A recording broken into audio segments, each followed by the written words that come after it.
at it this way. If you're smart enough to lace the boots, you can learn to ski.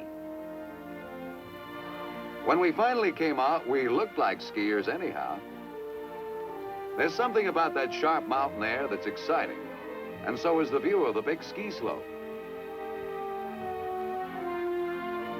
That was a little out of our league, though. The ski bowl down below, that was more our speed. That's where they hold the classes. I guess we got so wrapped up in the scenery, we almost forgot to wrap ourselves. A couple of minutes more, and I'd have had a quick frozen wife on my hands.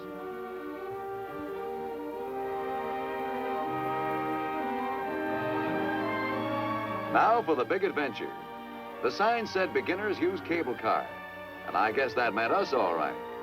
Maybe you could find two people to fit the description better, but I don't know where. Anyway, I never heard of breaking your leg in a cable car. The cable car is pretty much standard equipment on all the higher mountains of Europe.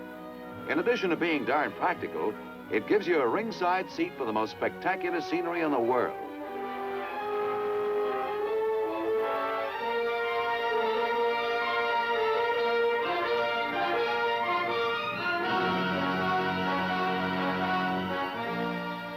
Of course, at times, the scenery can go from the sublime to the ridiculous.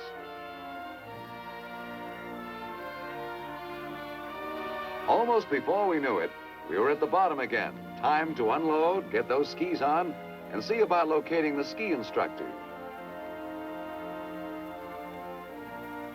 Right off the bat, Annie got a little bit overconfident. What's so hard about this, she wanted to know. But before I could give her an answer, she had one of her own. The instructor called this little doozy the slide ski.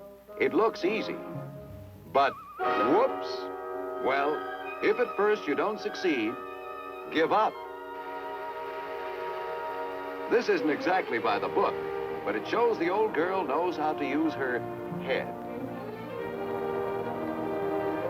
Ah, but that's the trouble with wives. No sense of humor. Off she went fumbling about swell-headed males. Oh, well, it was chow time anyway. After a good hot lunch, things looked a lot rosier all around. We dropped by to watch some real skiers in action. Some local people were gathered for a slalom competition, and they were good.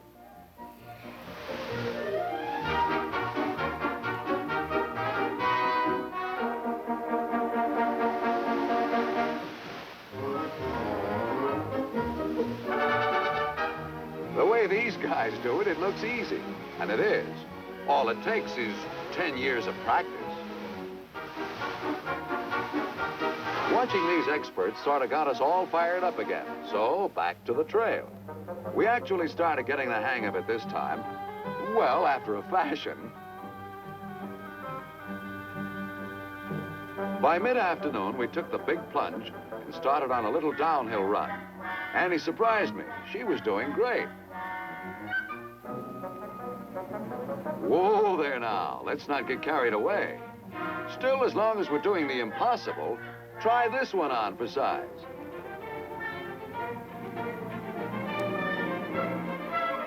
As the Indians said, how?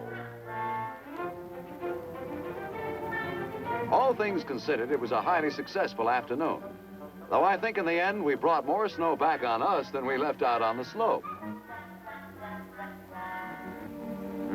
Now there's an idea. After all that exercise, I could eat a horse. And I guess now's as good a time as any, because our spot by the fire seems to be taken. That's another thing about Garmisch. There's no age limit on ski fans. They come in all sizes and shapes and shapes.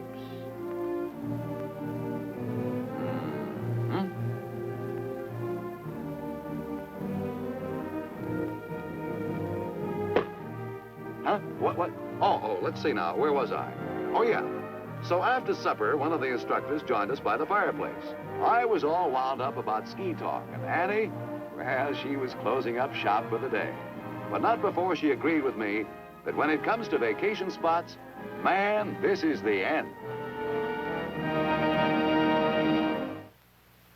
We'll leave Frank and Ann Miller to enjoy their Alpine holiday.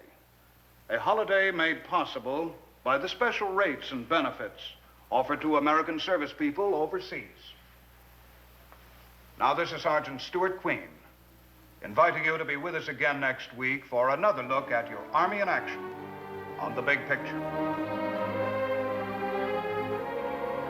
The Big Picture is a weekly television report to the nation on the activities of the Army at home and overseas.